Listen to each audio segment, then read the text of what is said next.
Sementara itu pemirsa, banjir di Jakarta memakan korban jiwa. Seorang balita korban banjir di Tebet, Jakarta Selatan meninggal dunia akibat perahu karet yang ditumpanginya saat evakuasi terbalik.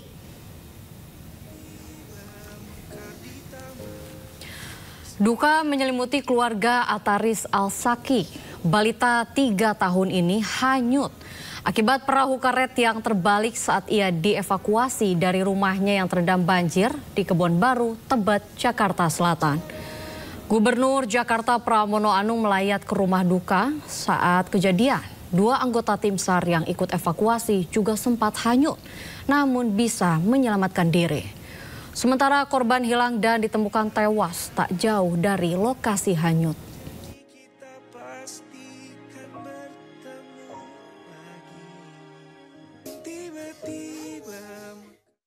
Sebanyak 924 rumah dan 1.051 orang terdampak banjir akibat luapan sungai Cibeet di Desa Mekar Mulia, Kecamatan Teluk Jambe Barat, Kabupaten Karawang, Jawa Barat.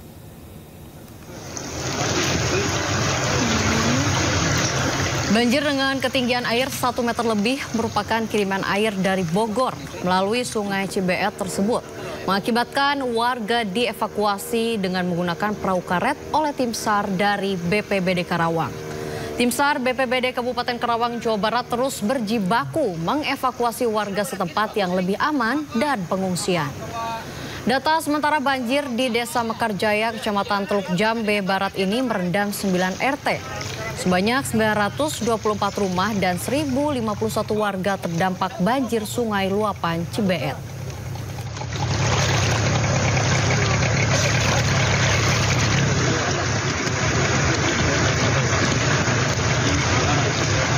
Pemirsa, BNPB melakukan modifikasi cuaca dengan menebar garam sebanyak 6 ton di langit Jawa Barat. Hasilnya sepanjang Rabu kemarin, wilayah Jabodetabek tidak hujan.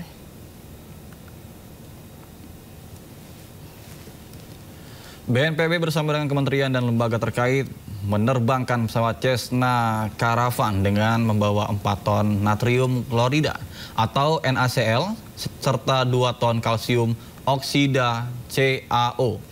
Modifikasi cuaca dilakukan di 6 sorti.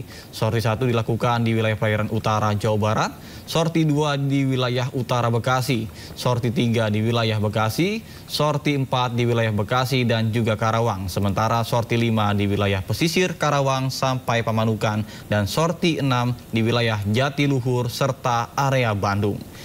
Semaian garam ini dilakukan untuk percepatan penanganan darurat banjir di Jabodetabek yang dilakukan sejak Selasa. Rencananya operasi modifikasi cuaca akan dilakukan hingga 8 Maret untuk mengurangi curah hujan dan meminimalkan resiko banjir. Berdasarkan analisis perkiraan cuaca, potensi hujan sedang hingga lebat di wilayah Jabodetabek akan terjadi hingga 11 Maret mendatang.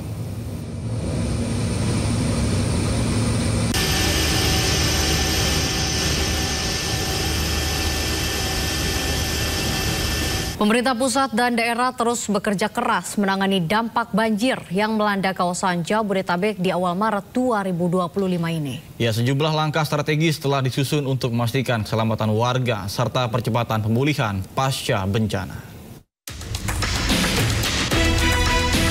Dalam rapat koordinasi penanganan tanggap darurat bencana hidrometeorologi yang dipimpin oleh Menteri Koordinator Bidang Pembangunan Manusia dan Kebudayaan atau Menko PMK Pratikno menegaskan bahwa pemerintah telah mengidentifikasi kebutuhan utama masing-masing daerah terdampak, mulai dari upaya penyelamatan dan evakuasi warga, pemenuhan kebutuhan dasar seperti pangan dan layanan kesehatan hingga pemulihan infrastruktur dan rehabilitasi kawasan yang terdampak bencana.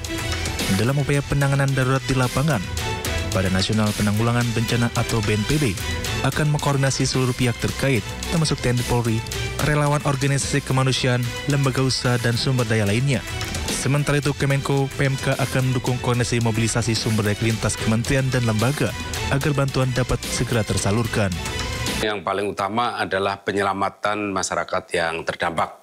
Mengevakuasi masyarakat yang terdampak, menyiapkan pengungsian, itu yang paling mendesak harus dilakukan saat ini. Tentu saja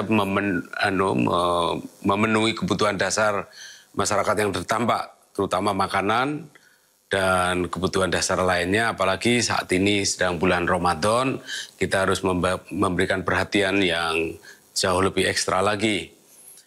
Juga pelayanan kesehatan, baik warga yang berada di pengungsian maupun di rumah penduduk.